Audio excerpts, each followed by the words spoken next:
So it's about qualia and consciousness, really, and I think what we can do is start with some introductions, and maybe now you can start. You're the guest. Yeah.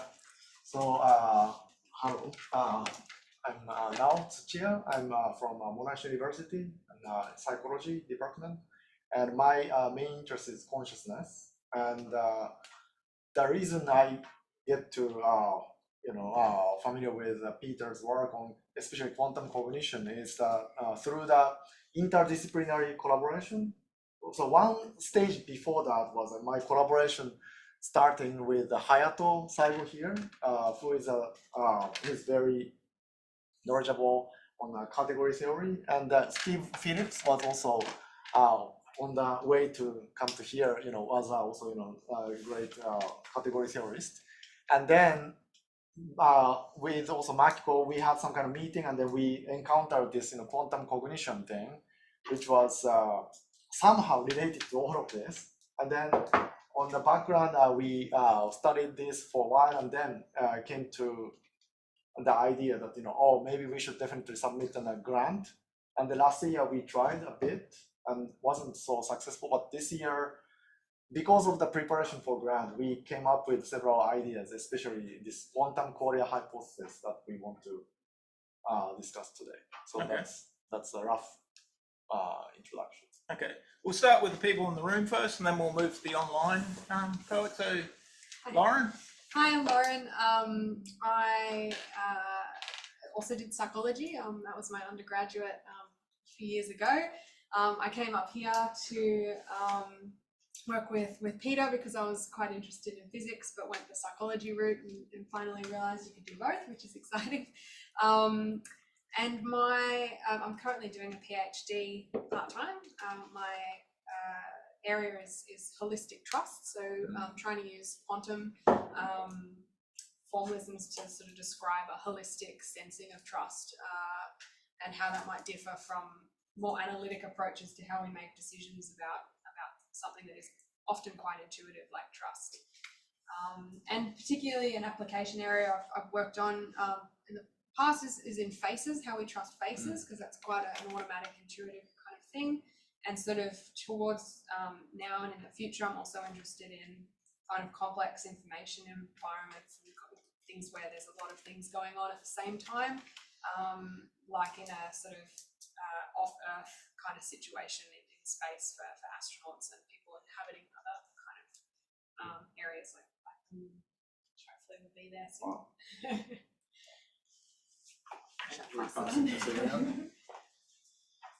Hi, I'm Andrew Gibson. I'm here at QUT in the School of Information Systems with Peter. I have two main research interests, one on reflexivity and how to model that, and how to analyse it using natural language processing on reflective writing. And my other interest is in abduction and how it relates to experience, and they're kind of connected, but they're the two main research interests. Hi, I'm Pamela Hoyt. I am still working on my PhD on an experiential view of information. So that's really bringing in an active cognitive view together with a bit of phenomenological, Heideggerian phenomenology view of information to sort of develop a bit of an ontology and a bit of a theoretical basis for thinking about how we experience information, how we enact it in our lives. And so I'm mostly working on this idea of enactive information and working out some ways we can talk about it in a phenomenological sense.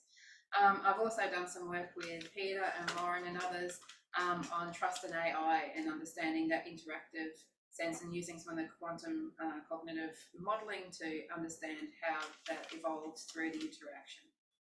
So pass over to Joe. Thank you. Hello everyone, my name is Joe Tang and just finished my first year of my PhD. My research topic is about trying to identify and support curiosity in learning using learning analytics, which is kind of like a data-driven approach. Haven't actually got too much into the quantum area, so I'm just curious about everything else. And yeah, my supervisors are Andrew and Peter, so I'm just tagging along to see what's going on here, basically. Thanks so much.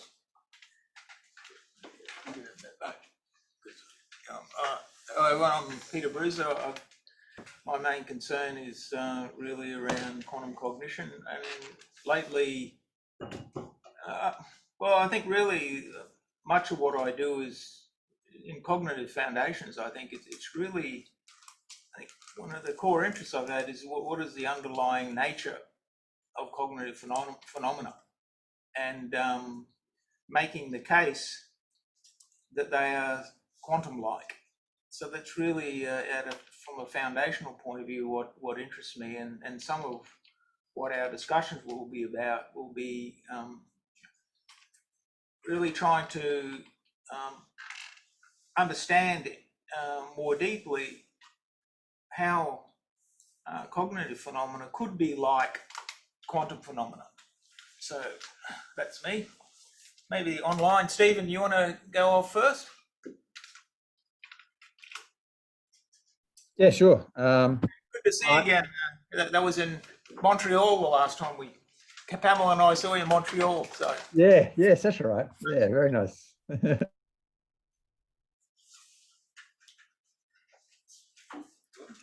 Gone silent. you're on mute again. Sorry. Okay, got me. Yep. Actually, Peter and I probably pretty similar in a lot of ways. We both went to UQ, Computer Science Department, University of Queensland, and both had a background in relational database theory. I think we both have an interest in similarly foundations and sort of basic issues of cognitive science. Where we sort of diverge, I suppose, is where Peter's gone the quantum theory route. My interest has been more in, my theoretical interest is in category theory, as now pointed out before. Although I think the two routes are quite compatible, as probably Hayato will tell you in a few minutes' time. So, and it's good to see Brisbane, if only through the internet, but looks like it's good weather today, hot out here. We're in the middle of cherry blossom season, so in the break, maybe I'll duck outside and show you the view from AIST. Anyhow, that's me, and I'll pass it on to Hayato. Okay, my name is Hayato Saigo. I'm a mathematician and mathematical physicist. And my original interest is to research a quantum field, which is the integration of quantum theory and relativity theory. But from mathematical point of view, this can be considered as a special cases of non-commutative probability and category theory. So non-commutative probability is the generalization of usual classical probability theory to the some generalization which can include the quantum physics also, but it also contains other branches of the science, including cognitions or something, I believe. So from my viewpoint, so-called quantum, it has at least two meanings. One meaning is quantum physics, a very physical context. But another meaning is some kind of mathematical aspects that can be used outside of physics too. So I think from this non-commutative probabilistic perspective, quantum cognition is very natural. And interestingly, recently I found that the hidden relationship between non-commutative probability and category theory, which is, as Steve pointed out, which is quite interesting from the relational point of view, and now also interested in, and we work for a long time. And so I'm very excited to discuss here with you and your colleagues. Thank you for inviting me. Okay. Yeah, thank you. Yeah, I guess category theorists always claim they can do everything. So isn't that right? Anyway, Makiko, can you say something about? Hello. Hi. Yep. Hi, I'm Makiko Yamada. I'm from National Institute for Quantum Science and Technology. My institute name is Quantum. And I'm running a quantum cognitive neuroscience lab in my institute. I am a cognitive neuroscientist using fMRI and many old stuff. And my major interests are self-reflection and its bias. So to understand it more deeply, I want to combine them with the quantum framework. I'm working with Nao and Hayato, and also quantum staff is also working with the Yota and Angus. Yeah. And then I hope we, Bruce, Peter, I want to see you face to face in this summer. We are trying to make the workshop, which will be in July this summer. Yeah. Okay. Yeah, I love coming to Japan, so thank you for the invitation. Yeah. Yota, can you please say something about your interests? Yeah, sure. I'm Yota Kawashima, and I'm working with Nao and Makiko. I'm currently in the same institute as Makiko. My initial interest is consciousness, so conscious experiences. I initially interested in a theory of consciousness, but recently I started to interested in quantum cognition, or now kind of push me. So yeah, but I found it's really interesting, but I'm still newbie, so I want to learn a lot from this meeting. Thank you. You don't think it's crazy? It's interesting. Yeah, just interesting. Just new. Be honest. Yeah. There's a lot of crazy people around in this room, and so yeah, sometimes crazy people have to meet other crazy people and see what they can do. So that's I guess what this is about. Sanity diverse. Yeah. Well, like intuitively, it makes sense, but mathematically, it's very difficult to understand. So that's my problem. Okay. Yeah. And the last one, Angus. Hello, I'm Angus. I'm a postdoc currently at Monash University working with Nao. And my interests are basically in how consciousness can arise from physical interactions, and also in how we can convey experiences or experience the experiences of other systems. So that's my interest, and what that has led me down through is evaluating a prominent theory of consciousness integrated information theory, which is about trying to understand information in the brain from the perspective of the brain itself, and also towards applying data-driven approaches to discover new measures of consciousness. So yeah, nice to meet you all. Okay. So now we go into the discussions, and this is where Nao and I didn't really plan how this is going to take place. So I've got some slides that I can show, but maybe now maybe you can start by say explaining a little bit about qualia, and anything you want to say about our ideas, and then maybe that's a good thing. And then I think the things I have to say will be almost like a subset. I think what I expect you will say. Okay. So then just roughly speaking, first qualia is the pronunciation is it's always tricky, but the qualia or qualia that we are talking about, and this is just a shorthand notion or saying about contents of consciousness, and we are pretty vague about what can be included in qualia or not.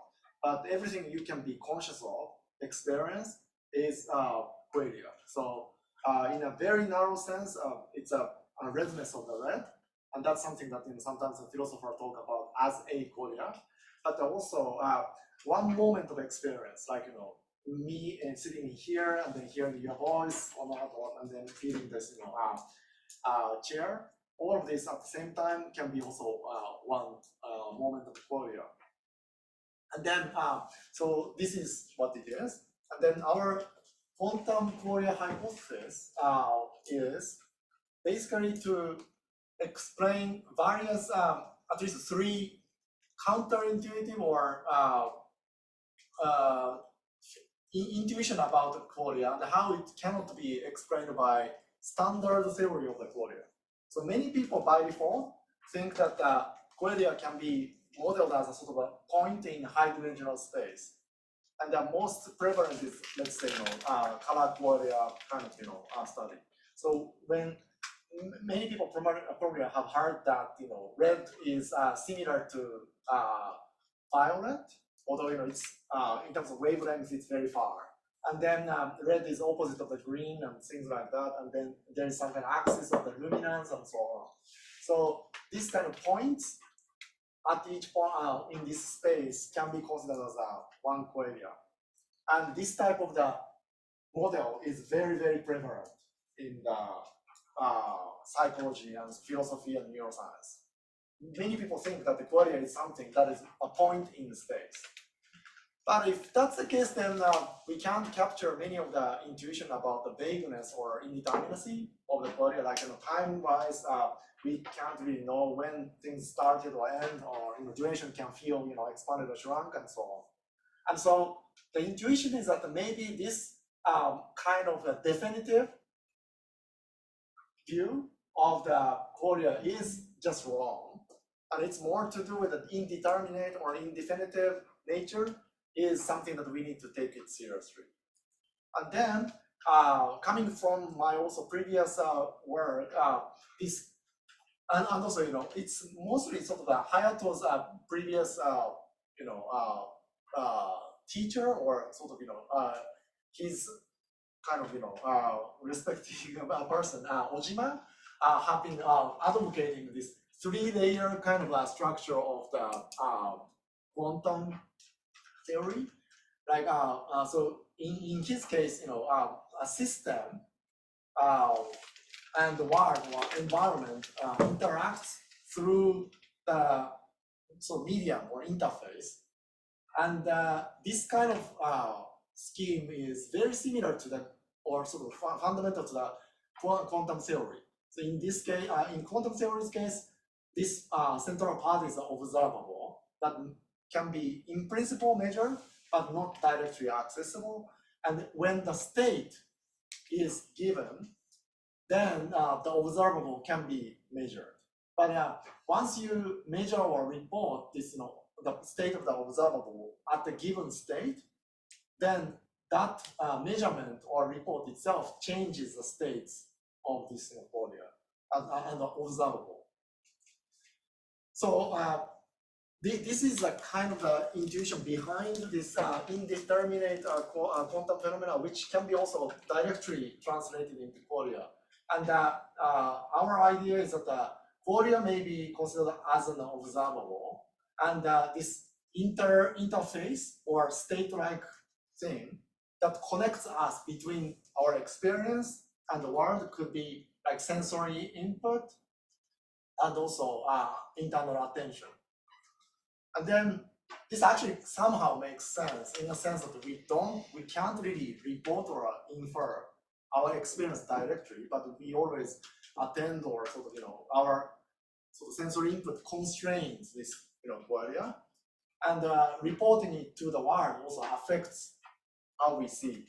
So like the border of the experience, spatial experience feels very vague and indeterminate, but once you try to report or try to kind of confirm, it already feels a bit different.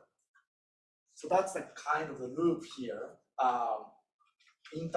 State as something that gives the value on an average. So it's like if you're familiar with this kind of thing, the expected value of a particular observable as an ensemble. And here we are kind of applying this concept into particular qualia, and this is a state or attention and sensory. So we are arguing that maybe this is a good kind of novel framework for qualia, and that also gives a empirical prediction that this framework can predict, but not other framework like this can predict, such as the violation of the Bell inequality. Like you guys, work on the trust. If we consider that as a sort of the qualia of the phase, then the trustworthiness and it was dominance, that's incompatible with each other, right? And at some particular phase. And so this kind of thing should happen if the underlying qualia itself is affected by the report or attention, and we should be able to also extend something like this over the time domain perception, or bistable perception, and all these things will probably eventually try to challenge this points in high-dimensional space model of the qualia, and then replace it with something more like a quantum theoretic kind of notion. Any questions, or either online or in the room? I've got a quick one. So just to confirm my understanding of what you were saying, so the reporting of that, is that what the measurement is sort of equivalent to the measurement? Right. Is that like external explanation, or is that your own kind of attention to, or what sort of? Yeah, that's exactly right, and this also relates to the probably important issue of the representation next. So I'll take a little bit of time, but so from your point on that, you're also working on phenomenology, right? So it's very relevant, I think, that if it is my qualia here, to report my qualia to other people, I need to attend to some aspect of the qualia, and then that gets to be expressed outside. And this expressed, behavior of our report is also needs to be interpreted by another, your qualia here, through your attention, right? You may not pay attention, you may not be paying attention to what you're saying, or what other people are saying, and that may not affect on your qualia, but this kind of both reporting and also measuring interact with the qualia. There's a dual kind of functions, yes. And it also changes itself. Could everyone online hear what now we're saying? Was the volume okay? You can hear? Oh, that's good. Any questions? I can hear but can't see the board very well. Yeah. But, Yeah. The new pen is a bit better, I think. Yeah. Maybe black. Got a black pen? Like a red pen, so we have red and green. Yeah. That red pen. The new pen, this is fine. No reflection. You want the reflection? Who turned the light on? Maybe a bit closer to.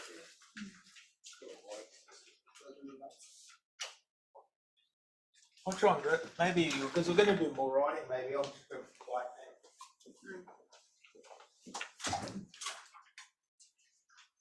So is the idea that so the interface is just it's an experiential, like perceptive layer of perception and attention and those sort of cognitive aspects. Right. So separation between observable, that inside, and state is something that we try not to. We decided not to specify in the paper because if you're familiar with this, quantum theory, and Hayato can probably explain more about this, but there is a flexibility in even within the mathematics of the quantum theory, how much to include as observable and how much to include as a state. And in the standard, quantum theory or application of the quantum cognition, probably most of the time, people thought about this state is the one that changes over the time. Yeah. Right, mental state that changes according to the measurement. Right, that's default. But if you think about the qualia, that feels a bit too narrow, because when you move your eyes, then you get the different sensory input, and that definitely affects on your brain, right? So that's one thing, but this itself may be also dependent on, and it has also dynamics. So both observable and state changes, which is called interaction picture in physics. So that's a bit of the extension from the standard quantum cognition framework. But do you think, like we know that the history of this is where there's the Schrödinger picture, which talks about the evolution of the state, and then you have the observables that that is essentially used to sort of to formalize a measurement. But the Heisenberg picture was that the observables evolve, right? And in a sense, the state is sort of like a secondary. So in the first case, the state is the primary, and then you have observables, and then the Schrödinger picture is like the opposite. But it begs the question, we know that formally they're in quantum theory, formally these are equivalent views, but is there any feeling that maybe when we're talking about cognition that they might not be exactly equivalent mathematically, that we might actually have to go think, if we favor the Heisenberg picture, that we might need to adapt it in a way that takes that equivalence away from the Schrödinger picture? I don't know. Hayato, do you want to say something about that? Yeah, actually, the quantum theory with finite degrees of freedom, then as Peter pointed out, the Heisenberg picture and the Schrödinger picture is known to be mathematically equivalent. But even in such a case, for example, the measurement theorists prefer Schrödinger picture, and quantum field theorists prefer Heisenberg picture. So this picture, even this mathematically equivalent case, it is used in different purposes. The very hard to say. Frankly, if to long story short, when we use Schrödinger picture, it is the case that the system is very simple, and the interface is very important case, like a measurement theory or something. And other cases, such as usual quantum field theory, like the quantum field is very, how to say, very microscopic, and the measurement apparatus is very macroscopic, and also the quantum field has a very high energy situation. Then in that case, the inner dynamics is more important than the interfaces. In that case, the Heisenberg picture is preferred. But in general, of course, the consider the interacting quantum fields, we need the interaction picture. So some kind of free kind of movement is represented by the Heisenberg-like evolution, and the measurement-like thing is represented by Schrödinger picture. And yeah, so this is an intuitive explanation of the relationship between. One of the things that I've been thinking of for quite some time, which I haven't mentioned to now, but I was primed by what you said, Hayato, is that one of the issues that we have in quantum cognition is the dynamics. So there is no reason to believe why the dynamics of cognitive phenomena should adhere to the Schrödinger dynamics. And I recently, or some years ago, I came across there was a relational dynamics that was provided from Bohmian mechanics. It's not a time-based thing, Mhm. It's the dynamics of a configuration, Yeah. right? How things are related to each other. And if we Mhm. think as qualia are many different things related to each, then I think it's we move from one configuration of qualia to the other. Mhm. And this is Julian Yeah, Julian Barber. Julian Barber had this view. I Julian don't know Barbers, yeah. if this, do you know this view? Yeah. So I was thinking that this is an appropriate What's the name of the guy? Julian Barber. Julian Barbers. Mhm. Yeah. So this is not a time-based dynamics. It's a dynamics based on the change of a configuration. So when we think that qualia are sort of coming and going, that we're moving around a configuration space of qualia. Mhm. So it's not time that's really the issue. Well, that's very interesting, and that's pretty much what we want to do actually with this Qualia structure grant that we received from this April in Japan, and many of these people here is part of this grant, and if your work is relevant to this kind of idea, especially the dynamics of the structure, relations, then that's really what we want to do basically. Yeah, so we had a quantum physicist here who was one of former postdoc. We had some initial discussions on this, but we never took it very far. We ran out of time. I see. And I think Stephen would say that category theory can do all of this anyway. We don't need Bohmian mechanics. I think Say one thing. there is many things I have to point out.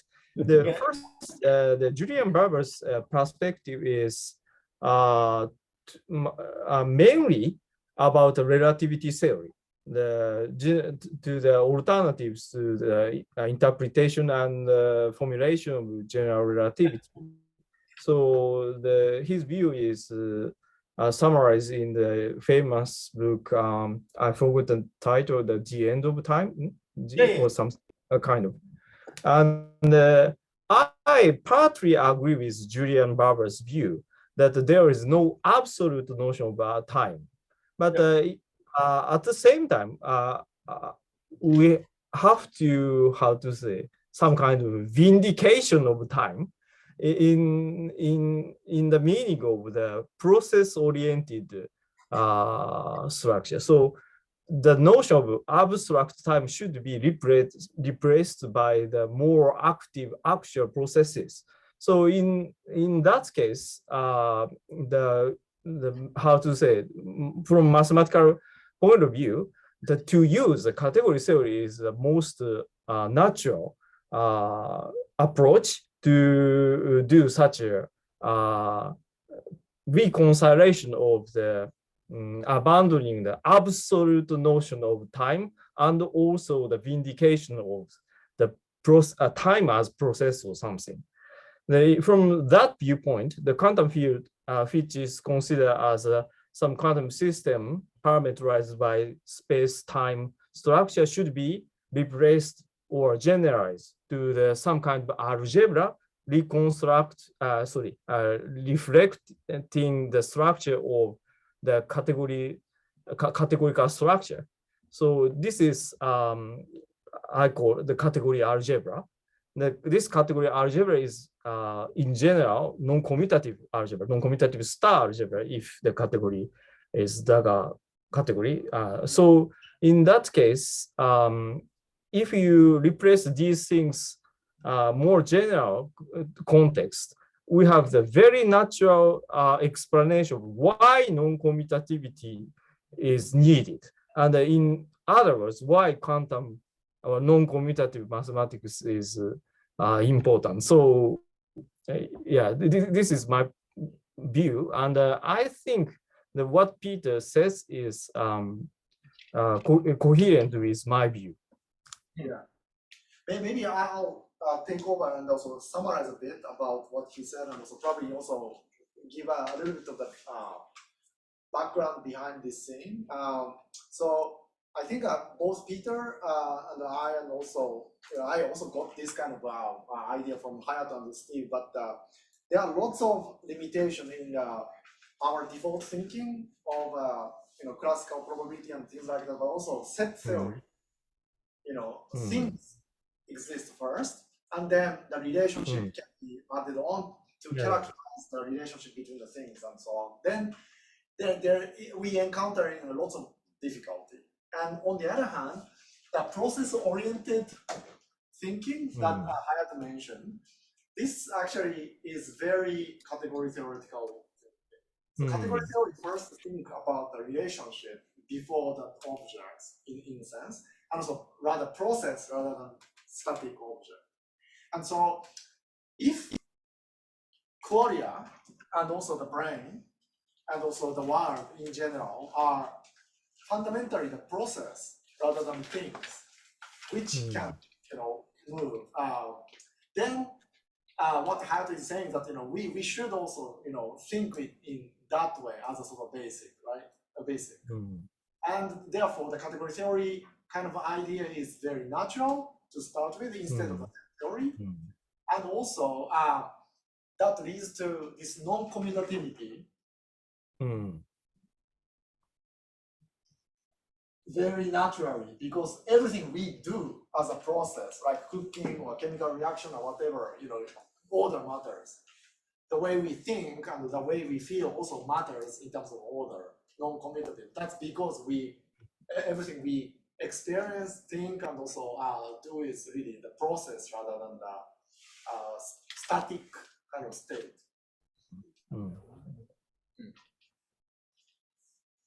Yes. And anyone want to say something? I've got a couple of comments, but I've been talking already. Anyone else would like to say something online? I would just like to say that it's somewhat tongue-in-cheek to say that category theory can do everything. It's not that. Yeah, I know, Steve. I'm trying to further your cause. Throwing the flag. For my mind, at least for the philosophy of science, I want to say something, a few things, but and I don't know how to say it succinctly and intelligently, but I'll give it a try. The interesting thing for me, why I like category theory, is there's a parallel between why it's important in mathematics and what cognitive science is all about. And if you read, there's a paper by George Miller in 2003, TICS, summarizing why the cognitive revolution, why it was developed. The key point was that if you look at cognitive science and cognitive science society, it's made up of about 7 subdisciplines, which is psychology, philosophy, neuroscience, computer science or AI, anthropology, and linguistics. And the point is that the reason why cognitive science was started in the 50s or 60s is that people came to realize that some of the deep problems in cognitive science and the psychology of mentation cannot be solved in isolation. They really need the collaboration between those disciplines. And if you look at McLean's quote about McLean and Eilenberg's quote in their original paper, their 45 paper, it's quite striking that they have the parallel motivation. And so the point about category theory, and from that perspective, it's not that it provides an explanation for everything. It shows you how you can translate or at least establish what is the relationship between two aspects of two things. In mathematics, of course, it's like, for example, geometry and algebra. But in the cognitive context, it's like a relationship between the neuroscience perspective on cognitive process versus a psychological perspective, and so on and so forth. You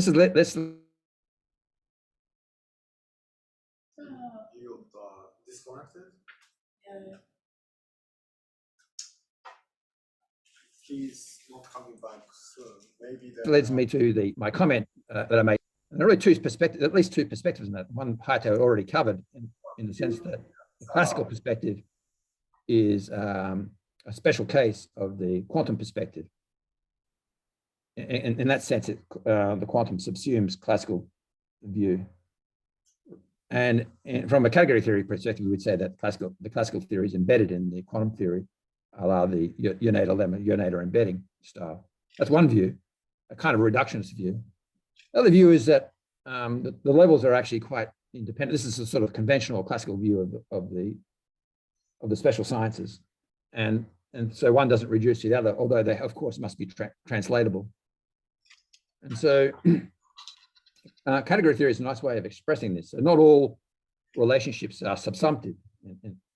Not every sort of relationship between two categories is one where one gets embedded in the other. So, but this has important implications for the way that you do cognitive science and the way you think about and the relationship between quantum cognition and qualia. And so what I find most intriguing and most interesting is what Now is pointing out before, this notion of attention, how it mediates the observables, i.e. the qualia, and then the external world. Seems to be quite a natural relationship between that and say what quantum, the so-called blocked sphere, for example, how that sort of characteristically different from the sort of classical viewpoint. It seemed to me if you started with something like an assumption where that attention is unital, directed, and bounded, you get something already pretty close to the block sphere perspective. And I was just reading, Emmanuel sent that article, Hardy's, and I was just reading that this morning. And it's quite a nice article, actually. It kind of points out the issue.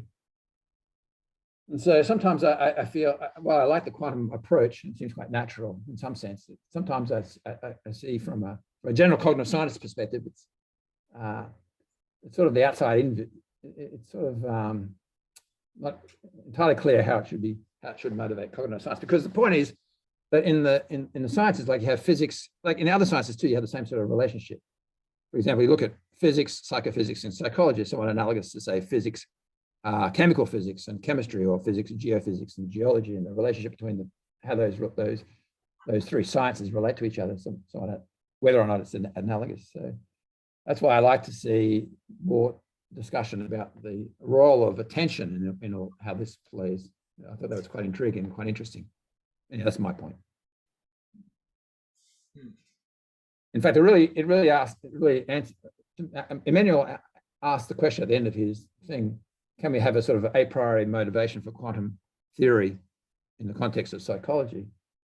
And that the attention approach, where attention mediates what you measure, what you observe, seemed to be the kind of thing that you would start with. The analogy between that and say the box sphere. Because I kind of worked on consciousness and attention for a long time, and I know that some of the philosophers also have a similar kind of intuition or approach. Like to understand consciousness, we need to understand attention, and once we understand attention, we understand the consciousness. And in fact, that was a statement by Posner in 1994 or something like that. And but since then, we discovered a lot, especially after year 2000. Attention and consciousness is not really, correlated a lot. There are many things that you can attend, but you are completely unconscious. Like unconscious priming and unconscious adaptation, unconscious neural response can be enhanced or reduced by paying attention to it without you knowing it. So that's one thing. And another thing is that you're seeing scenery here. If you admit that you are experiencing this, and you are also simultaneously defining attention as something like a spotlight that you are seeing only this bit, it's just immediately conflicting with this phenomenology. And in fact, we can find many different kind of examples where you actually cannot report anything around here if you are attending to here. But at the same time, there are many features or many things that you can actually report and so experience without attention. And sometimes also attending to things also reduces this consciousness. So all of these things considered the previous kind of framework that there is some kind of sensory input, and then you filter it with attention first, and then that results in consciousness kind of view. This is very traditional view, like Treisman and other people. Posner is also kind of this camp, is very incompatible with many of the findings these days.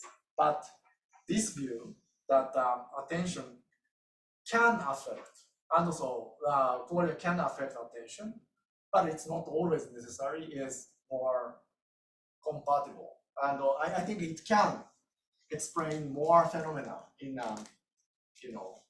generalizable kind of way.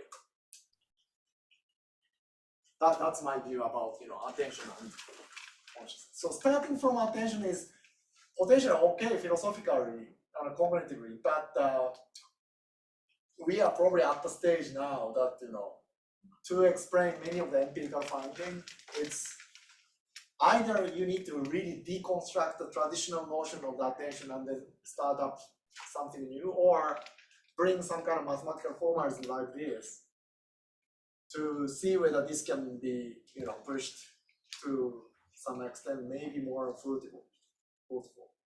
Yeah, so my point is it's the connection between attention and, say, the block sphere that's quite intriguing for me, where sort of immediately you get, if you're talking about a block sphere, as I understand it, you're already talking about something that's quantum-like. And so if you just say that your attention is shaped, in other words, in figure 2.2c of your diagram, where you contrast the traditional views of, in figure 2a and figure 2b, you contrast that with figure 2c, the different views of attention, this new view of attention where it's recursive, as you just pointed out. It seems to me it should be fairly straightforward to make the case that instead of regarding attention as the traditional sense as an attentional window, regard it as something more like a block sphere. And then almost immediately you've got a sort of a quantum-like connection between the traditional view of attention and this more modern view of quantum-like effect. Maybe it's So Yota or Angus, Makiko, anyone in the room hasn't spoken much, maybe you're shy, do you have anything to add to any thoughts? Maybe if I can go off what Stephen was saying about this attention. So intuitively, my sort of way of thinking about this is treating this qualia as indeterminate, and that's why we need to consider this quantum theory. But now that Stephen's brought up attention, I've noticed now that always we focus on qualia as the observable and then this attention as this part of this state. And I've been wondering if, like, does attention always have to be the state? Can attention also be another observable? Can different observables in different contexts be the observable or the state or something like that? Is that something that's possible, or just no? It's an interesting question, and also I don't know, maybe you have encountered this kind of paper, but there are some tradition of the phenomenological research to try to characterize the phenomenology of attention, like what it feels like to attend to something, rather than like the consequence of attention. Phenomenology of, let's say, red with or without attention. That's what we mostly focus on, right? But the way you attend and how it feels, like it's more to do with potentially like a flow or mind wandering or something like that. That may be probably the part of the observable. That's what I think. I think there's definitely things like conscious attention, mindfulness, and those kinds of things. And I have seen some discussions on sort of phenomenology of mindfulness and understanding that as not a single process of attention, but like many different aspects of different layers. So something probably like your qualia, the qualia in the states interaction. I was wondering though if you have heard of or what you think of. There's a view of attention that I quite like, which is the idea of as cognitive unison, and this is Christopher Moll's idea from 2011. He wrote the book. Yeah, and that's where there's it's a bit like we have many different aspects of our perceptual experience, both conscious and non-conscious, physical and conceptual and everything. And in the way that I think the analogy that he uses is that in an orchestra there are many players, so there's different signals, I guess you could say, but when they're playing together, this makes the music, and is like the unison of the different perceptual experiences this cognitive unison then is like the attention that has they come together. So I think it's an attractive idea because then it allows for this sort of really complex dynamics and interplay between beings and their interaction with the world, and phenomenal experience for me is an interesting way of thinking about that. I think you're focused more on the conscious experience in qualia, is that? Yeah. Rather than unconscious. Right. Yeah. So, well, you also kind of alluded previously, but everything that is unconscious but mental, so-called, is I would put it as a sort of outside in this interface. Okay. And that would include attention, but what's called conscious attention, or feeling of how you attend and things like that, that's inside. And the reason is that not from mathematical point of view, but more to do with the sort of definition of observable as an intrinsic property of a system that can be measured in principle. That's a sort of the definition of this observable. And if we consider qualia is something that you can experience, including this unconscious kind of processing as a part of the intrinsic property, feels a bit strange to me. So, but it's not a well-founded kind of argument. I think there may be better way to split observable and state, but if there is no difference in terms of mathematics, then I think it can be okay with this. Yeah, useful from a modeling perspective. Yeah. And okay, I agree with now, but maybe it is misleading because, for example, for case of electron, the physical system, the electron has observable like a spin or something under any state. So it has position or momentum under any state. So the structure of this observable is stable and invariant. On the other hand, state can be changed very easily. So in that sense, the algebra is intrinsic, and state is something like interface or something, is a very natural and almost unique interpretation. So the point is, the true problem is how we separate system and the environment. If you fix the separation of system and the environment, then the notion of observable and states separation is fixed. So this flexibility is depending on how we separate the world as a system and the environment of the other side, other kind of. The environment here is not just outside the system, but the subsystem of the world, which is very densely connected to the system. So there is some kind of this hierarchy of the system, environment, and the composite system of system and the environment, or some meta environments or something. So you can consider this kind of flexibility, but the algebra is more intrinsic and the state is more, interface like is almost the unique interpretation, I think. Yes, for the same reason, following Hayato's point, that's what I'm kind of saying, that this point that state is that's perspective that Hayato just mentioned about state, and then you use the notion of attention. Don't you just transport this more modern notion of attention as what Hayato just said in terms of state?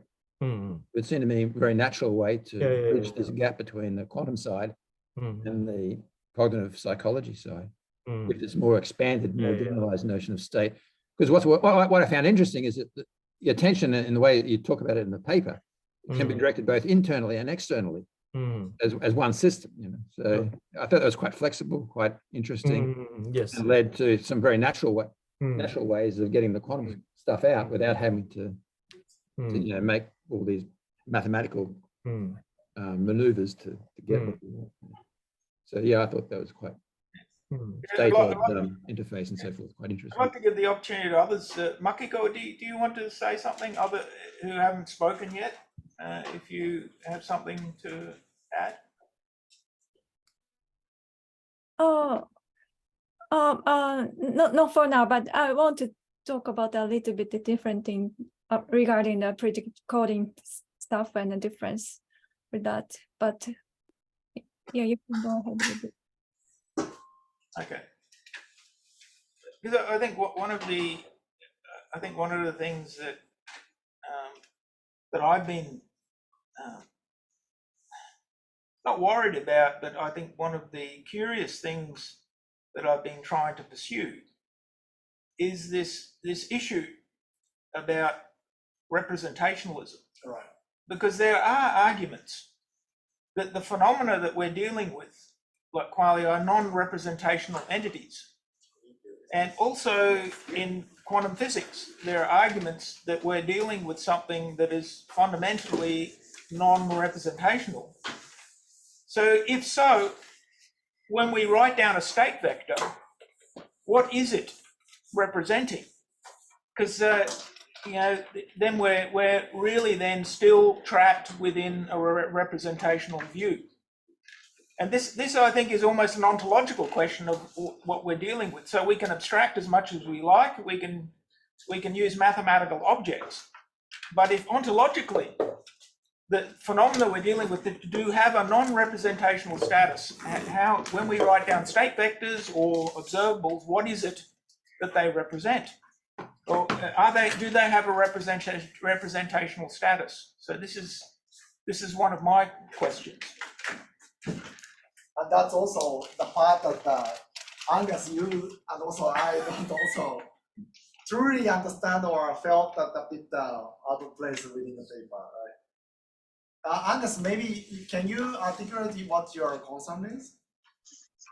Yes, so yeah, referring to the manuscript. So what Niels Bohr says kind of makes sense intuitively. So he says that we have something which cannot be represented, and that, like, immediately I can interpret it as there's something which, in a sense, it's not definite. It doesn't exist, or it doesn't. I know, like, it just can't be represented. It's not a thing that you can. It's not like a quantity which you can represent with some number or something like that. But on the psychology or the cognitive side, this representation, so I'm not super familiar with it, but my understanding is that representation there's a whole lot of meaning to the term representation, which goes beyond just having, you know, something that you can write down or have some quantity for. And so I'm not sure when you say that, you know, in physics, we say these things can't be represented, but in cognitive science or psychology, we can have this representational, anti-representational view. I'm not sure if the term representation actually means the same kind of thing from those two contexts. So that's what I'm unsure about. Yeah. So in other words, does it mean the same thing in at least psychology and also physics, but also in philosophy, and even worse, probably mathematics, right? Yeah, exactly.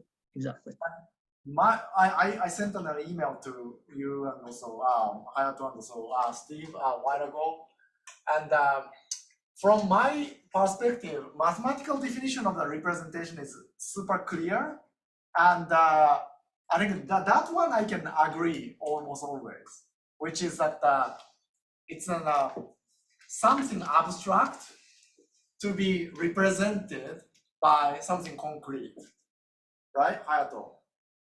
Preserving the structure of this abstract thing. So abstract idea is now represented by concrete example of the group, or some kind of field and things like that. And then this kind of direction is always easy to understand, but once we start to use this idea of this representation in other fields, especially philosophy and psychology, it starts to become very complicated, and I don't understand what it means. No, but I think that one way to do this, like this is the way I view it, is that, so let's take physics, for example. So right up until the quantum revolution, the basic view was a form of realism, right? So there was a realist attitude about the physical reality, and included in realism is the assumption you can represent it. So that our representation, our models are actually representations, reliable representations of the reality that the model is describing. So that sometimes they term this representational realism. So when we think cognitively as well, like there is this view that as cognitive agents, we hold some sort of internal representations of an external reality, right? This is a form of cognitive realism, right? So that there are some internal representations. We don't know, we don't need to say what they are, but internally we hold these representations and we manipulate them. But already this way of explanation of the representation is very confusing to me in two ways. Right. So it sounds like model is probably more abstract, right? And the reality is more concrete. But in this case, you are saying the model is a representation of the reality, so it's a backwards of this arrow. But I can accept that backwards arrow if I understand that the reality for other people is something super abstract. Like what you are experiencing right now is never something that is available to me. And what you are experiencing is now kind of concretely represented as a model. I can see that is an abstract, super abstract experience for you to concrete model. But talking about this super concrete reality into model is very weird kind of idea. Yeah, but I think this is what representational realism did. So that there is so to go back again to the basics, there is a reality, right? If we take a realist view, then often assumed, and then this wasn't questioned until quantum theory started to come up, and not by everyone, that this reality can be represented, right? That's part of the realist view. It can always be represented somehow. So you're saying the reality for anybody is a very abstract thing? No. So you got the reality, but that this reality can be represented somehow by a simpler or more concrete model. Yeah, or using representations of some form.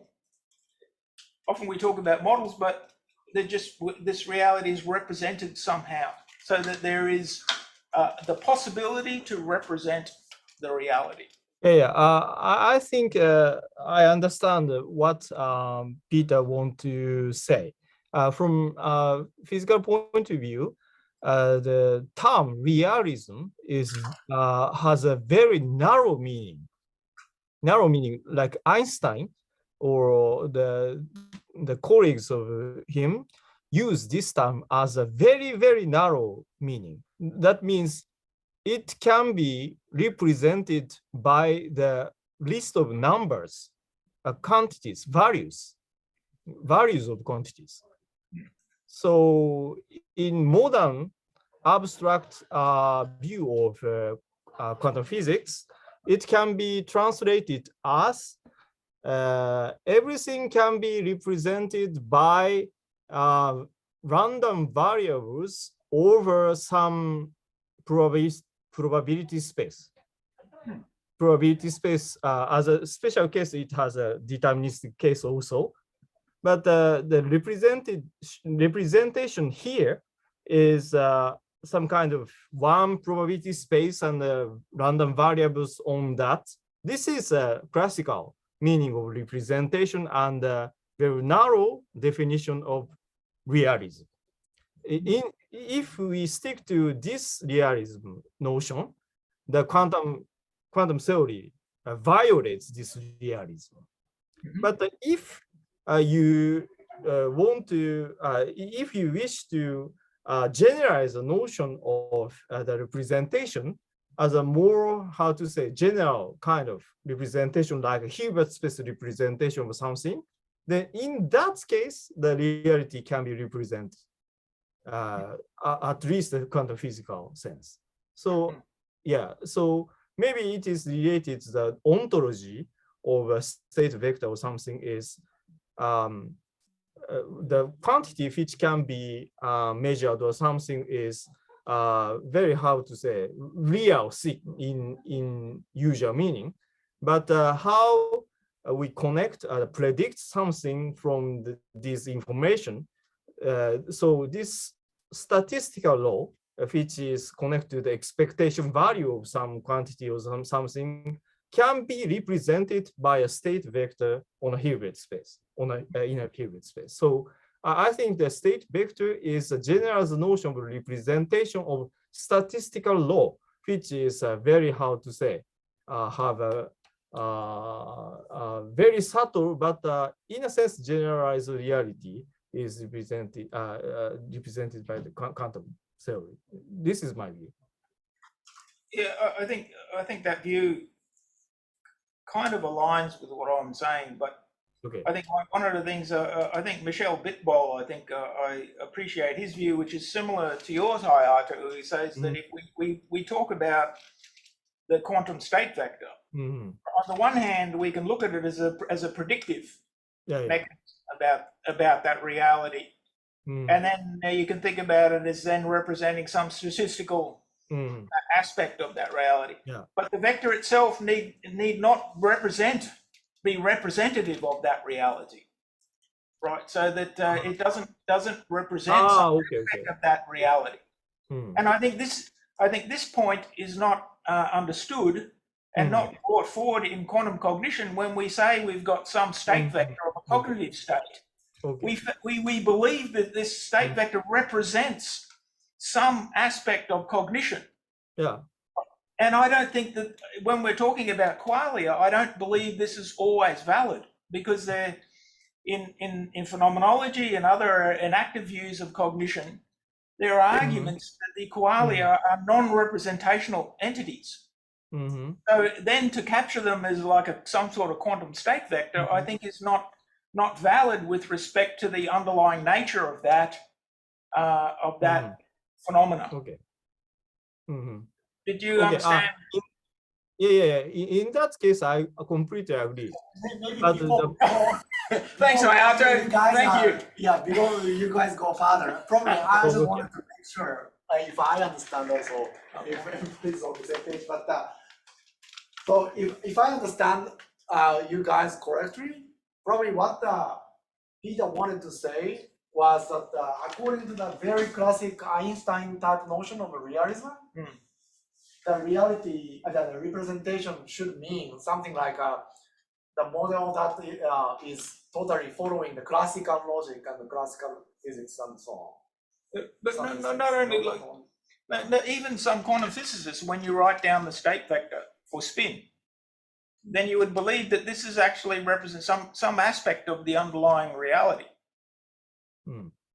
So this is maybe Hayato doesn't follow, but I think my understanding is that there are substantial numbers of quantum physicists that would view it this way. Okay, but then what if I understand what Hayato is saying is that if you generalize more of this classical kind of narrow sense view of the realism to include and extend it to be more like a non-commutative and so quantum probability theory like thing, then this representation can also talk about the reality. Is that what you're trying to say? Yeah. That is what I originally want to say. But I heard her opinion of Peter. Then in the very higher or deeper sense, I completely agree with Peter. But what now talked about is the how to say more conventional way to express what quantum theory is or something. So if you want to go further or deeper, we must say we must ask what is reality. Reality means by the term reality, what do you really mean? My viewpoint is what we really experience is something like a statistical tendency or something, and the change of the viewpoints. So the system of this appearance of or experience and relationship between this experience and the change of viewpoints or something, this structure is reality in a very, very revolutionized meaning. If you define reality as these things, I believe Peter also agree with what I said. I think maybe it's good to probably contrast what alternative can be about this. So if I understand, instead of statistics, some people can think that each event can be the reality, right? And then instead of change of the viewpoints, is one particular viewpoint that is reality. Is it more or less correct? As a sort of the alternative view. Yeah, conventional view. And then each corresponds to one is a quantum theory, and the other one is relativity. Yeah, in a sense, yes. In a sense. Okay. So I've got more to say about that, but I don't want to, because I've got some slides about this. Yeah, please. So do you want me to share these slides or talk about something else? I think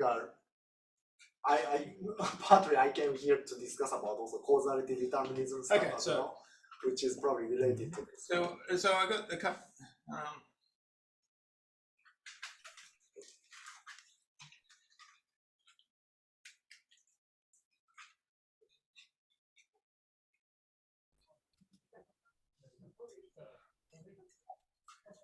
But is everybody on the same page about these issues, or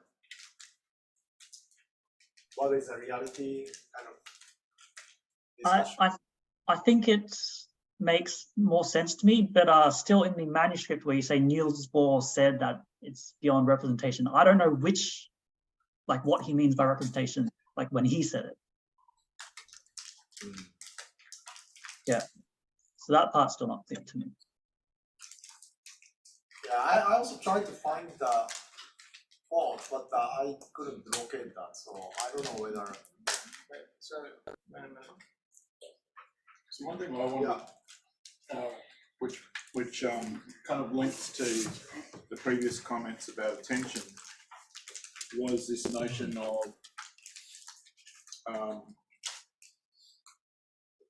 if I use attention as an example, but I think it feeds into this representation question. That if representation is sort of fundamentally indeterminable in its stochastic kind of dynamic state, but it has certain things that become predictable,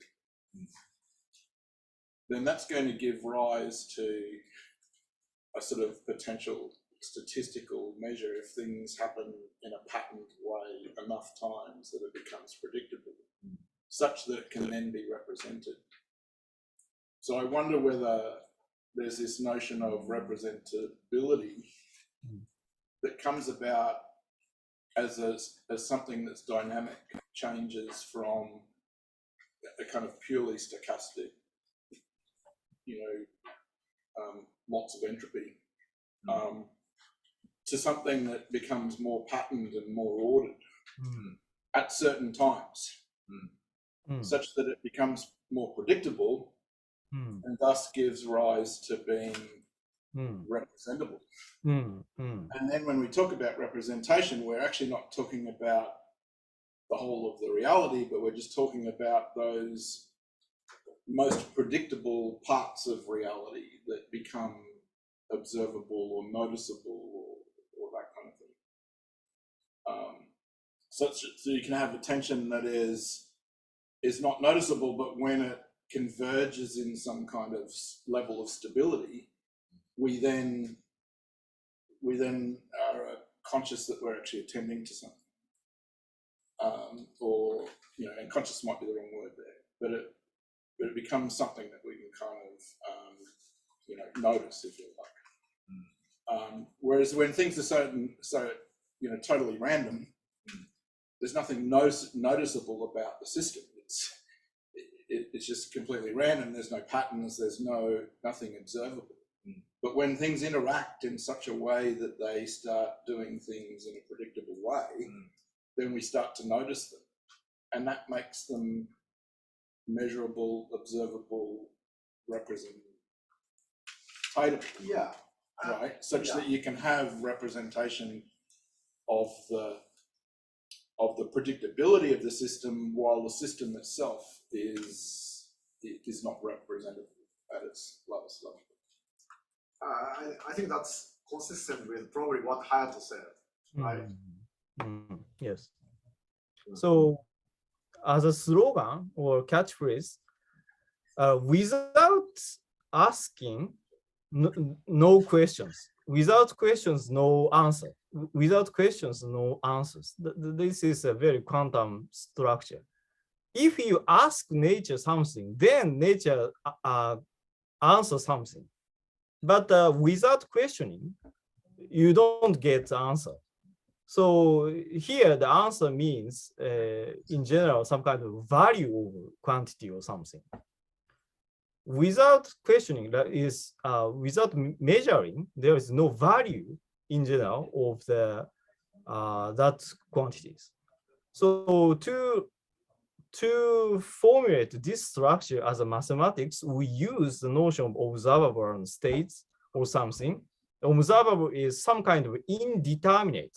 Indeterminate is some kind of variable. Variable, in usual conventional understanding of a variable, is something having valued but not explicitly, or we don't see the true value or something. But indeterminate in mathematics is not such a thing. This does not have a priori the value.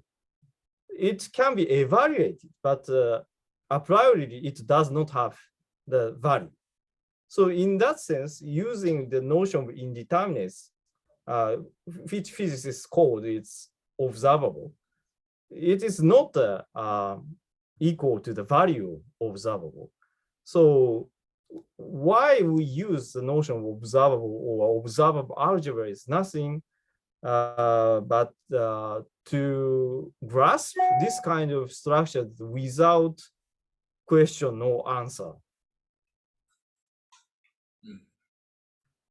So yeah, the reality in the narrow meaning that Einstein says is violated by the quantum theory is something like that. So if I understand correctly, in the case of Einstein's realism, is that even without question, there can be answer. Yes, yes, yes. Or There must be. Yeah, God knows the value. This is Einstein's realism. So even without Q, it's always without, But my viewpoint, just denying the observable notion is another extreme, I think, because there is a notion of indeterminates which does not have a priori value, but can be evaluated. So the observable is something like the potentiality of having concrete values or something. So in very general sense, I can accept the generalized kind of realism.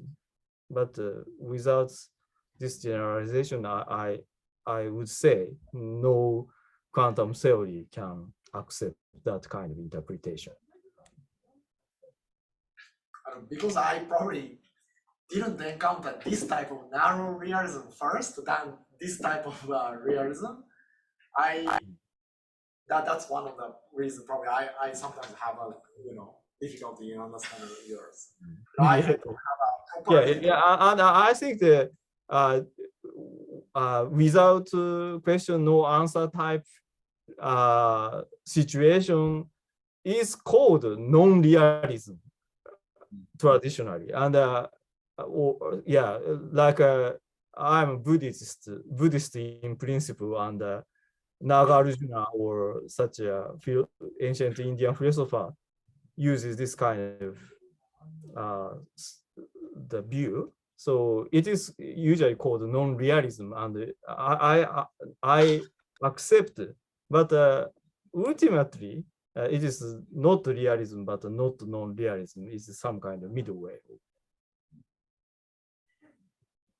So share some slides. Yeah. So maybe because some of the things Hayato that you said, I think are going to come up in these slides. So can everyone see this? Yeah.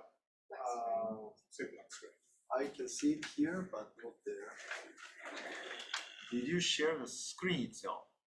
Can I go to screen share again? This one here. And then this one. This one. And then share. Is that better? Yeah.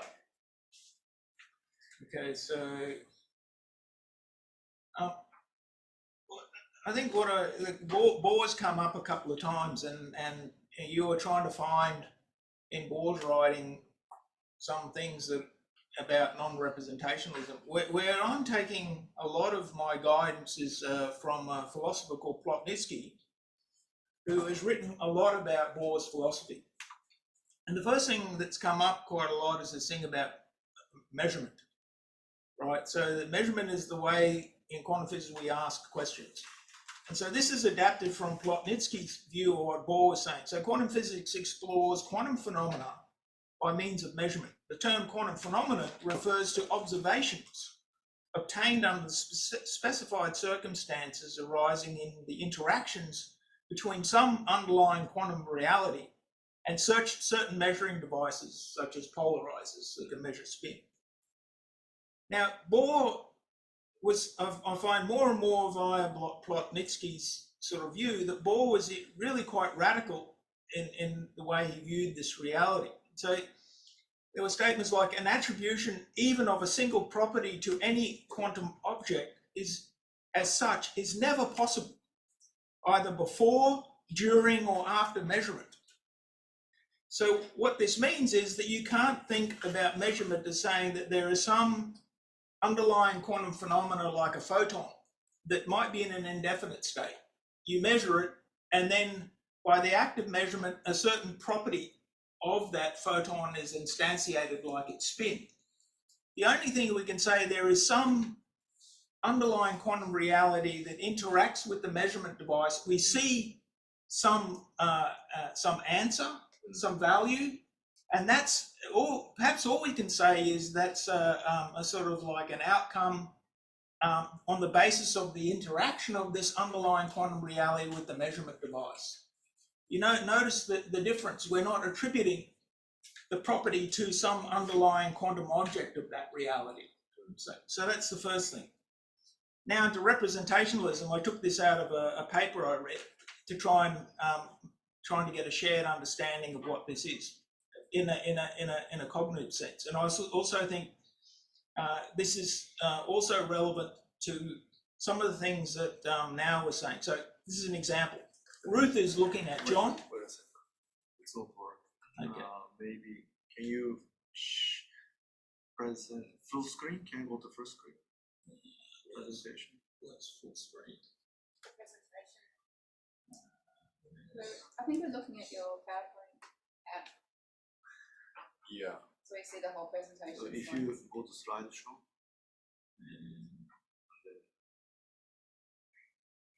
Which one? This one. Okay. See that? Yeah. Okay, so I've got a lot of things here.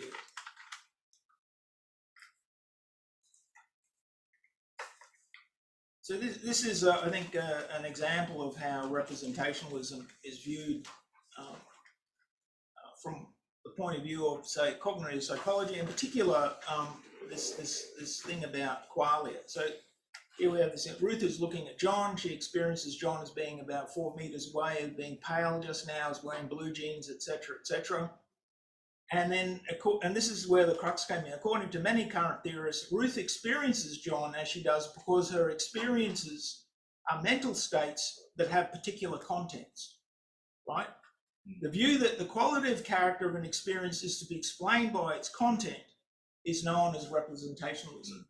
So notice here that there is these intermediary mental states that have some content. So when this experience of red, there is, in this view, there is some mental or perceptual state that has the contents of red.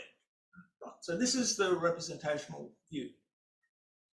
Now, if we go back to trying to make this analogy from, say, quantum notions of qualia and actual quantum phenomena, I'll take that definition that was previously about quantum physics, and I'll try to rewrite it based on what we just saw. So you could say the term qualia, and what I mean by the analogy of some quantum phenomena, refers to the qualities of experience obtained under the specified circumstances arising in the interactions between the reality of the experience, and that would be the analog of the quantum reality, and certain measuring devices such as visual attentive processing.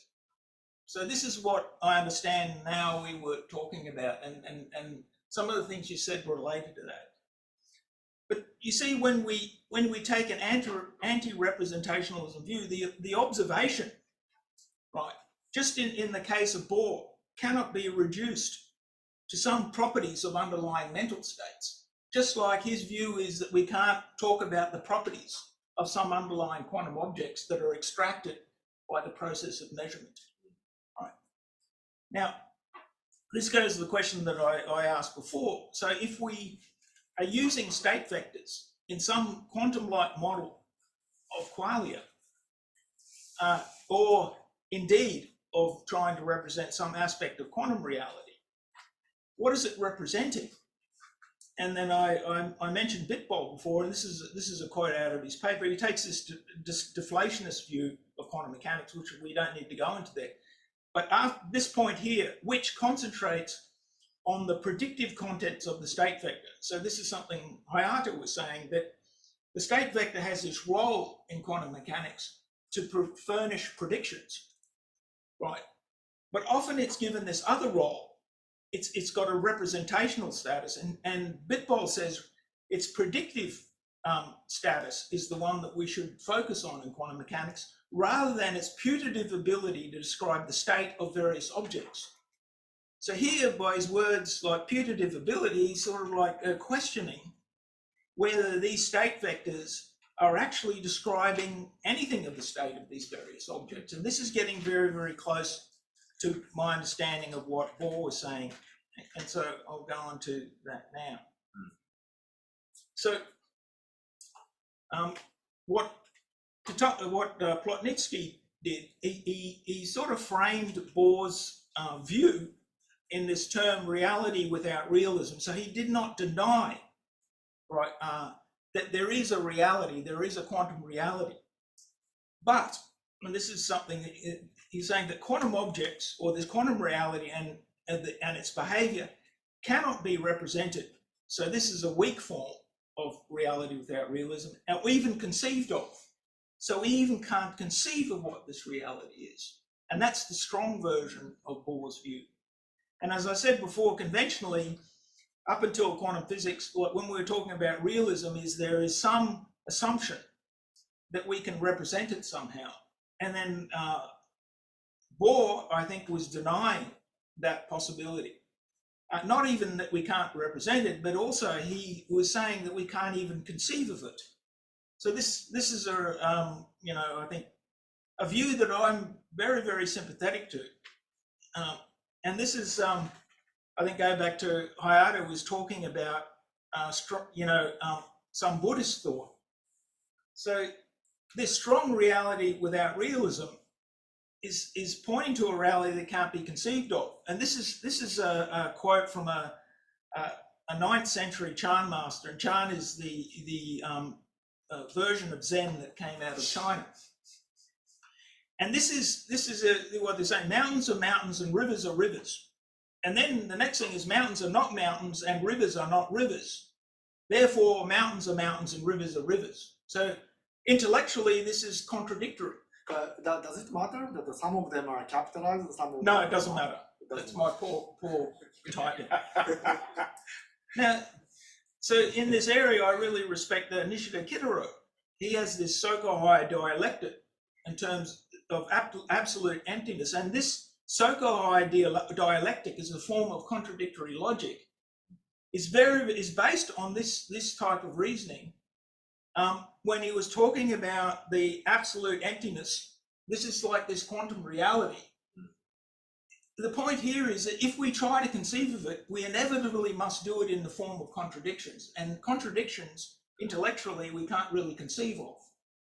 And so this is a quote from Court: "This contradictory state gives rise to the flux and impermanence of reality. And the contradiction can never be resolved." So I think that the point I want to leave here is that when Bohr is talking about this strong reality without realism, I think that what he is referring to is very, very similar to my mind as what Nishida Kitaro was referring to as this absolute emptiness in his philosophy, which was, Kitaro was had connections and was inspired by Heidegger. And also he had a very sort of advanced and long practice in Zen Buddhism. So I felt a lot of what his philosophy was pointing to was coming out of his direct experience of this absolute emptiness. So finally, the question it begs us now, is the experiential reality of qualia fundamentally inconceivable, like Bohr's quantum reality? So sometimes we say we have the experience, right? We experience it, but as soon as that we try to describe it, somehow it's not there. I don't know. There are arguments that certainly that aspects of qualia reality are non-representational, and so this is a quote from Layla: "Experience is essentially more than content." So this is going beyond what we saw before, which equates qualia experiences with the contents of mental states. And Layla disagrees. He says experience is essentially more than content, which has an aboutness to it. The redness of Ernie's experience, say if he's seeing a tomato or seeing the tip of a red pen, has a non-representational quality. Right? So this is, and so if we accept that qualia have a non-representation quality, then aspect can't be reduced to representations. For example, as properties associated with mental or cognitive states. This is something that I see as a warning to myself as a quantum modeler. And also when we're using states in this qualia development, we have to be very, very careful about how we view the ontological status of such states, right? And okay, finally, the question is, if so, what is the status of the state vector in a quantum-like model of qualia? And so I'll leave it there. I've got something more to say about causality, but we probably won't get to that. But that's essentially a set of slides that tries to summarize how I think that Bohr's view, reality without realism, whether it be strong or weak, I think is an appropriate position, I think a philosophical position, to talk about the nature of what it is that we're dealing with these qualia. Because I think one of the dangers that we run into is if we start to talk about formalisms, then we lose connection with the question, what is the nature of the thing that fundamentally that we're dealing with? And this is also a criticism in quantum physics that when we go into the formalist aspects, and Bohm was a critic of this, it doesn't say anything about the ontology of the quantum reality. He tried to address that. And I think if we do this work, we actually need to be mindful of the ontological aspects and make sure that when we're using formalisms, we can make connections to the underlying nature, or what we assume to be the underlying nature of the reality that we're describing. And that's why finally now you said, why do you read all these papers in philosophy? Because unless you read those papers, you actually don't understand, or you don't get connected with the questions about what is the nature, the fundamental beingness of the phenomena that we're dealing with. And I think if we're not mindful of that, or if we're not connected with that, then I think we're doing something that's fundamentally incomplete. And when I discussed this with Kranikov, I had some discussions with this about him via email, and he said that, what we were trying to do in the cognitive psychology paper was actually try to provide some direction towards what is the ontology, what is the actual nature of the beingness of cognitive phenomena, and including qualia. And I think it is my dream that we should be able to say something about that. Say something, so we cannot ignore the philosophical dimension of this, because I think traditionally in quantum physics, they weren't so interested in this. Maybe some of the first founders were interested, but later such questions became seen as irrelevant or unnecessary. But I think we really we should not make the same mistake when we do our research. So I'll leave it there. Okay, thank you. If you guys have a quick question about this, I have two clarification questions. So one is going backwards. When you said qualia can't be represented, and then if we talk about like a conceptual model of qualia like this way, does it already count as a representation or not? I'm not sure. So this is something where I think this whole representational issue has a lot of subtlety to it. Right. So I think it's possible to, like, I think Bitbol helped me a lot on this, that where so for example, you take the state vector, you don't automatically assume, as I said, as often as the case in quantum cognition, that this state vector represents some state in some cognition. So it's representing some reality of cognition. He's saying, no, the state vector, and I think this is going back to Hayato's point, it's almost like represents some statistical ensemble. It's not making any claims about the underlying reality. It's actually saying something about its predictive ability. And I think this is similar to what I understand with Bitbol. Now, I still need to think, this is why I wanted to have the discussion I was glad we're here, this whole issue of representationalism, I think is absolutely fundamental to what we're doing. But also I recognize my limitations and my limited understanding of these things in order to be clear about it. And that for my own case, this is a work in development. My understanding about this is deepening. But what I have learned in this is we all very, very quickly, almost like a cognitive bias, that when we're writing down, and I had this when I'm doing quantum models, that when we're writing down state vectors, we're actually sort of representing some aspect of the cognitive reality, even if it's some sort of abstraction. Right?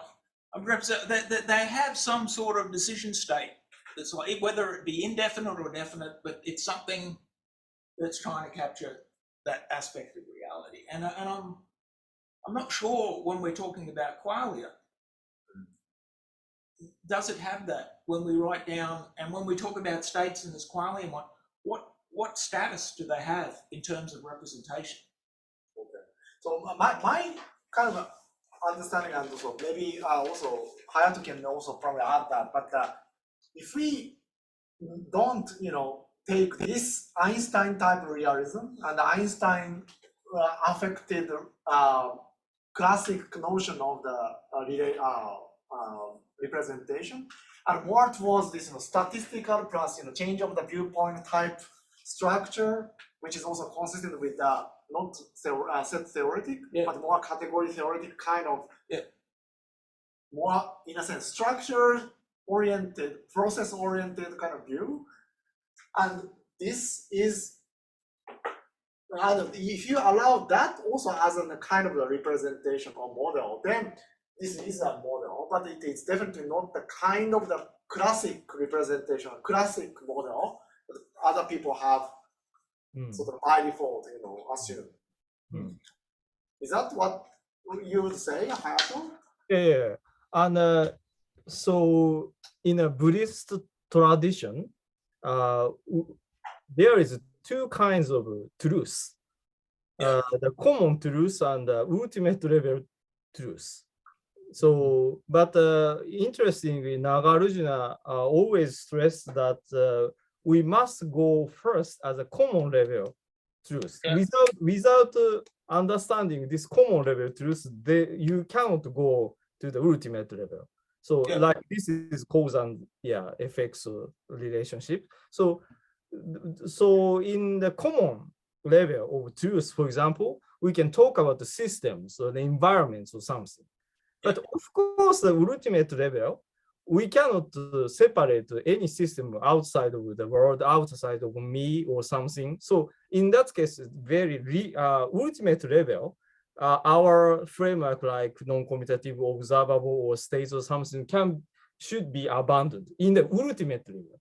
But as a first step, we accept that there is a reasonable separation of a system and the environment, a choice of environments or something. Then, by accepting this common level, then our framework is very general and can be accommodate the scientific any kind of scientific studies, of course, quantum physics or something. So I think in accepting these levels, our non-commutative framework is very, very general and also interesting, because what is the ontological state, ontological status of the state is very, very interesting. And Peter, I believe Peter will agree with me that many physicists, conventional physicists, believe that state is intrinsic to the system. State is. This is the belief of the conventional physicists, but it is not true. For example, the EPR experiments of something, the so-called the same identical system can have many states, there is no unique absolute state, because if the Alice, in the relationship to Alice or Alice's measuring apparatus, this system has some such state, and Bob, in the relationship with Bob, the other states, and in the relationship of Eve, the other states. So this is a very quite natural situation in quantum system. So we can't interpret the state as intrinsic something or the underlying, so-called underlying realism something. But there is a more, I should say, the what is actually actual is a relationship, I think. So something real or something actual, when we talk in the common conversation, it's nothing but the relationship with system and the environments or dynamics or activations or interactive. So in that sense, state has an ontological state in the higher or deeper meaning. So we should go one step by one step from the conventional view to the ultimate view. So I think with this clarification, most of the reasonable scientists can agree with our view. I think the Persian view aligns with that as well. What actual is a relation, in the sense that I think part of the part of what you say about whether qualia can be represented depends upon your, the extent to which you take ontological commitments about qualia versus epistemic commitments about qualia. You take a Peircean view that there's this synergistic relationship between the ontological and the epistemic, then in a sense qualia becomes the stability of repeated qualia, the habit of qualia becomes representable in its, but that's not the qualia itself. So what you're representing is the repeated experience, if you will, rather than the essence of the experience. Yes. So I can have this relation between me as an experiencer and the redness of the bottle cap on the bottle, right? And the more frequent I encounter that same experience, the more I am likely to attribute it some epistemic value. And at that point, it becomes representative Contents. and has contents and can be propositional and can be operated on with reason and all the rest of it. But in my immediate just experience of it in some sort of, without any kind of repeated thing, in the moment, it has it no longer has that kind of epistemic content.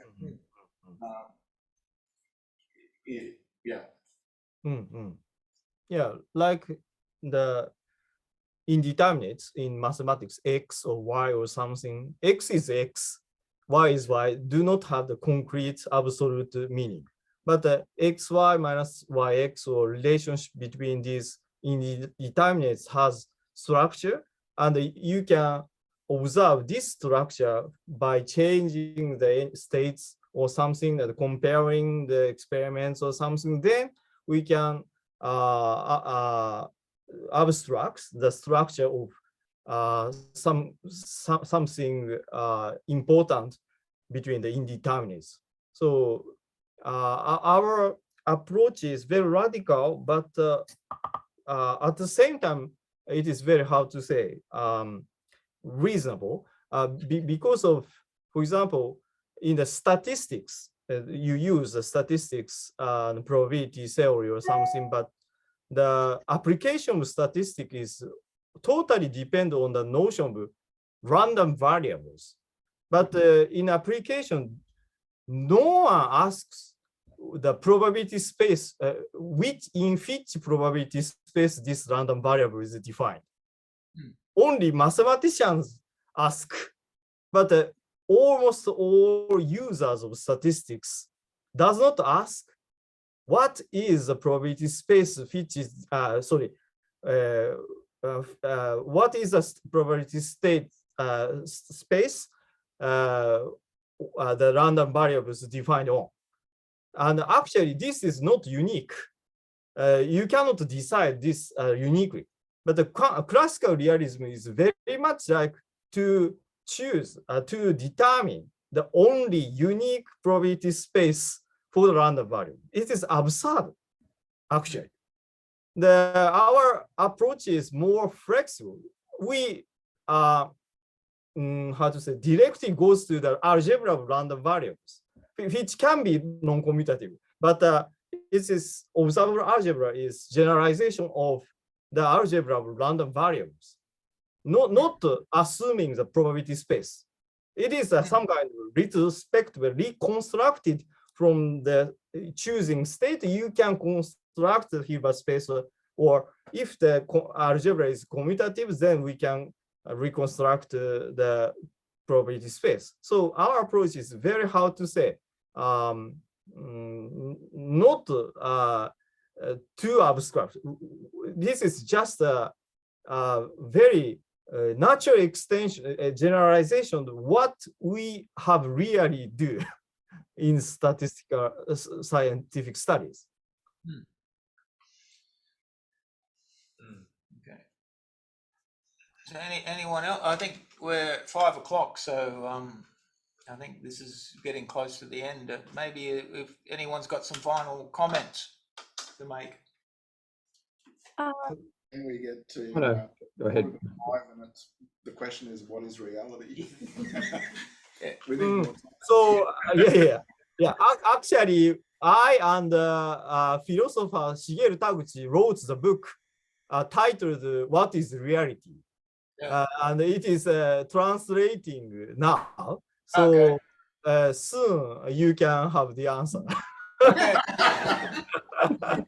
So then I can sleep peacefully at night. Thank you, Hayato. I'll read it carefully. Want to say something? Yeah, Makiko, did you want to say something?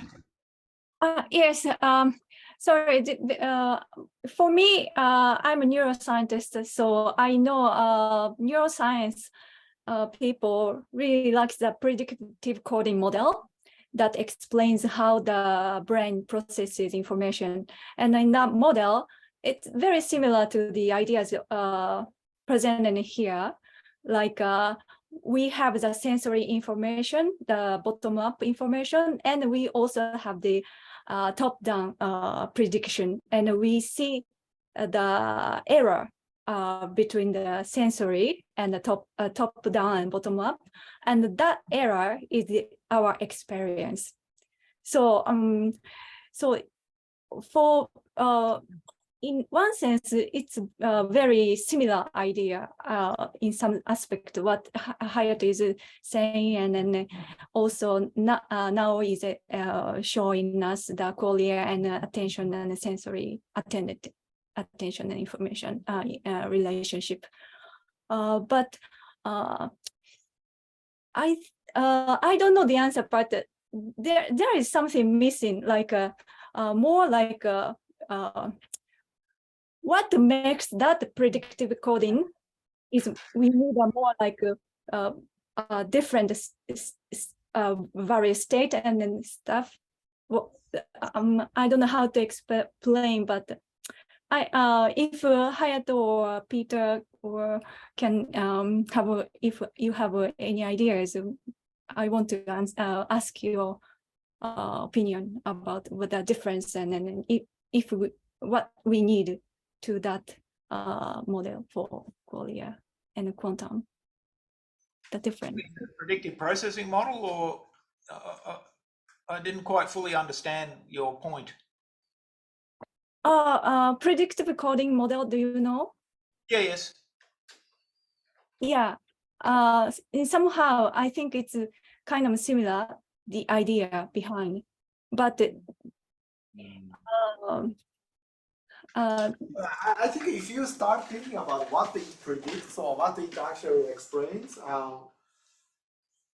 you probably will see that ours are in a sense quite abstract, and yet it's more accommodating with the situations that they cannot make prediction, or they are kind of strange, I think. So yeah, we can talk about it later, I think. But in the end, predictive coding, and this is at this level, I don't think it's very similar.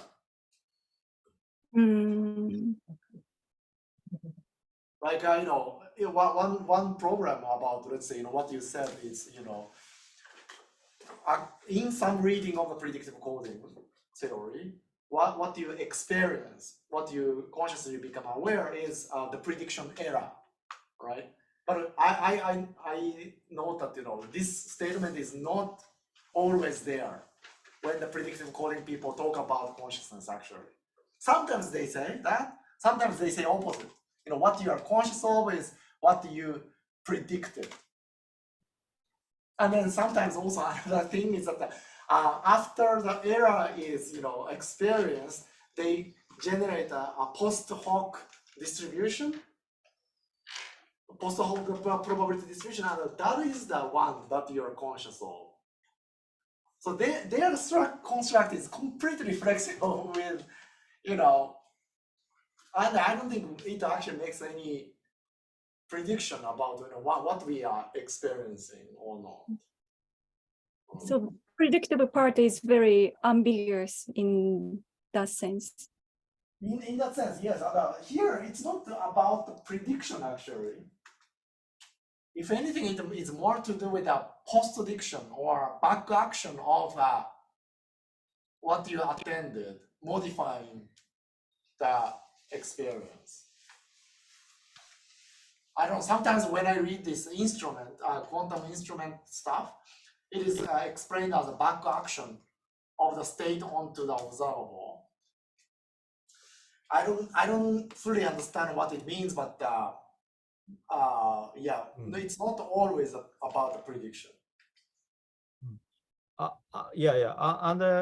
Maybe there is a way to formulate such a predictive coding in the context of this kind of non-commutative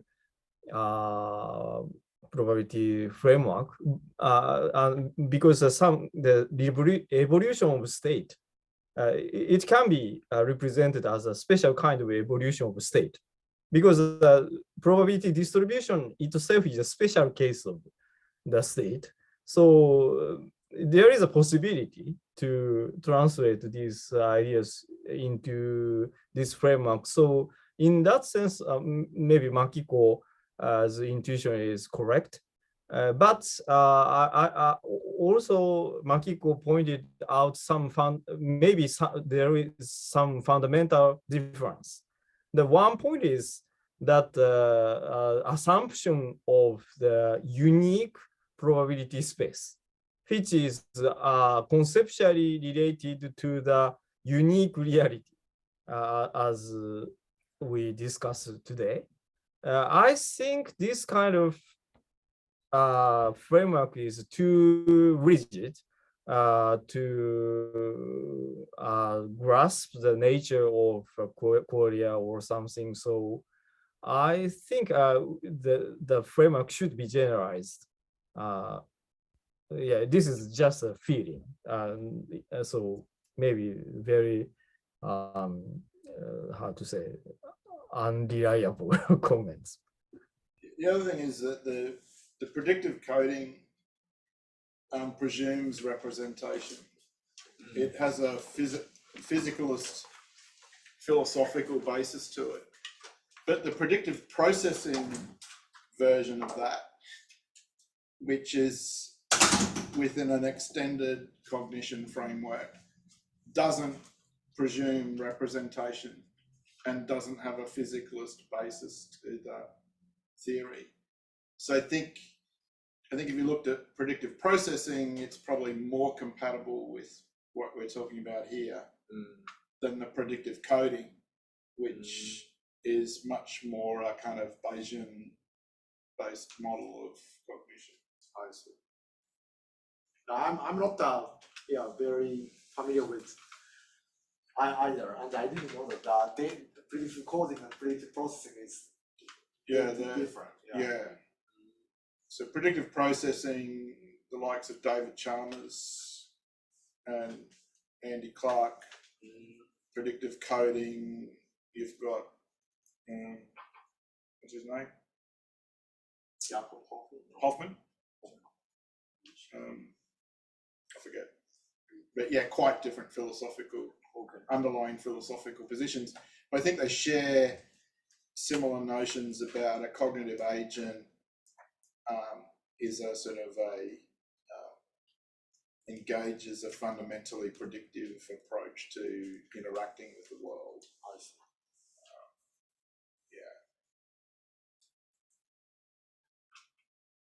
Okay, anything to add, Makiko?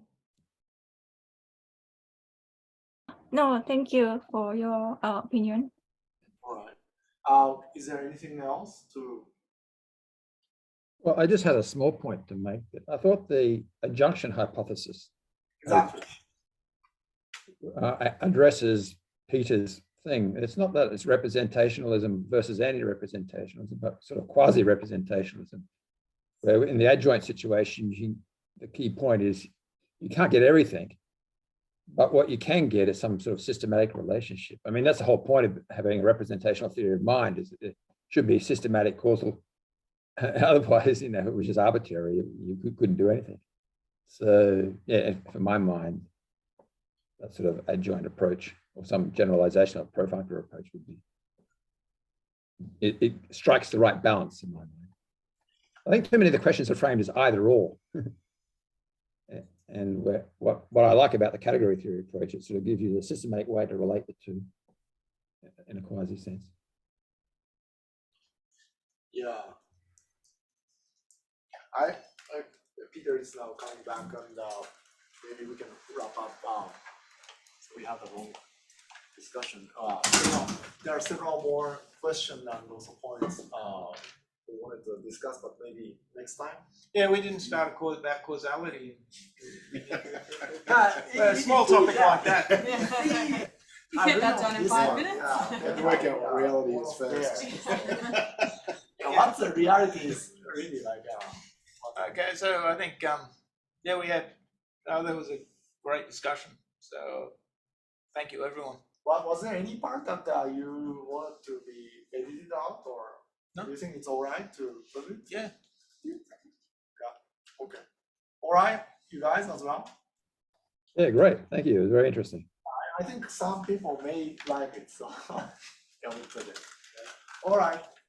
Thank you very much. See you later. Bye bye. See you. Bye. Thank you. Bye.